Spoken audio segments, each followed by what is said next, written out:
How's it going, YouTube? Today I'm going to be talking about a tool that has given me lots of flexibility when using with cameras or lighting, given me like customer satisfaction when I purchased it about 3 years ago. I'm talking about the Delkin Devices Fat Gecko Dual Suction. Now, like I said, I've had this for about 3 years now, and Delkin is not paying me to talk about this product at all. And I just wanted to share with you guys a tool that I like to have in my tool bag when I go out and shoots. And this tool has been very, very versatile for me in a lot of different ways. Now, the way they would use this is they would suction this in a car and put the camera on the head here, like a GoPro or a small lightweight DSLR. And that version has the third suction cup, which allows it to be more secure. But on my end, I've used this as well for quick car rigging on cameras while suctioning it on the glass. And that has been very, very cool as far as the shots that we needed right away. And the setup was really, really quick. But what I love this the most is for the lighting.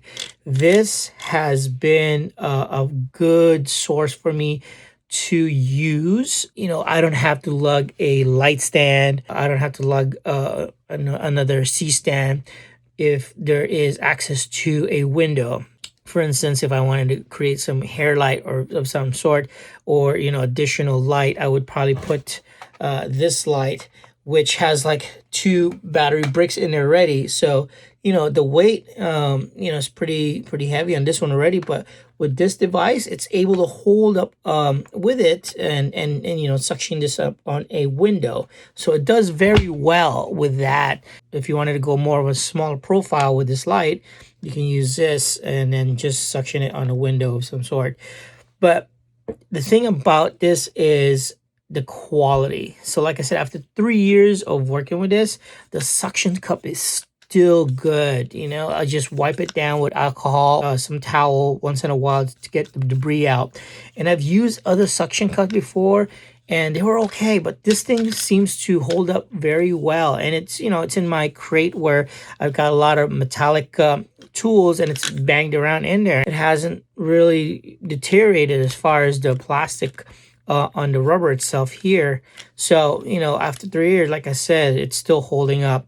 And what I like also is when you actually applying the pressure to suction it is like these knobs, you can adjust it accordingly to whatever to level it out towards like a window. So it's nicely even. I love the feeling when you push it, it really has that tension and you pull it back. And then it really feels like it's gripped on there. Compared to other suction cups, you have to go, you have to pump it. This, you just push it one time and you pull this lever and it has a nice, secure feel to it. It's just a good quality product. And what I like as well is, like I said, with this light and the 2 batteries in it, it holds up the weight with this. So when you tighten up these knobs, it's really got a good, strong lock to it. I mean, some ball heads are just janky and crappy, but this one is like really good stuff. I mean, compared to other ball heads I've used, this one is really pretty good as far as the quality, I've never really seen it, with the weight go lopsided, unless it's, the knob is very loose, but like I said, it's done really, really well. I'm looking to purchase another one with probably the 3rd suction cup to it because the fact that I can use this even more with more lights, which prevents me from bringing more light gears and C-stands. So that's definitely beneficial for me on small shoots.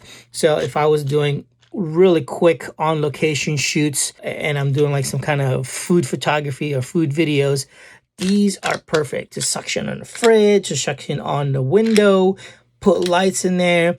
You're in and out within a couple of hours and shooting some content. So no need to lug heavy equipment for C-stands. Those are the things that if you're trying to go versatile and there's not a lot of budget on these shoots, why break your back and bring in more gear on location? Be smart about it. use compact equipment, cut and shape, diffuse the light if you have to. These days I try to shoot with iPhones if they're very low production shoots. I just use these and the small profile lights, and they're good to go. Majority of those content are going on social media anyways. They're not going on big publication sites or any type of broadcasting. So these clients are happy enough to have good quality content, and by using tools like this, it suffices the budget and the client gets a way better quality content than what they're normally seeing anyways. So highly recommend this if you are a frugal filmmaker or on a budget. These tools will save you not only time but also the headache of lugging more gear on locations. And if you're downsizing on heavy gear and looking for smaller types of pieces to streamline your workflow, you got to have this in your toolbox. Definitely a plus for me. And I'm looking to buy more of these down the road when they're on special at B&H. I hope you like this video. If you have any questions, comment below, click like and subscribe. And I will see you on the next video. Peace.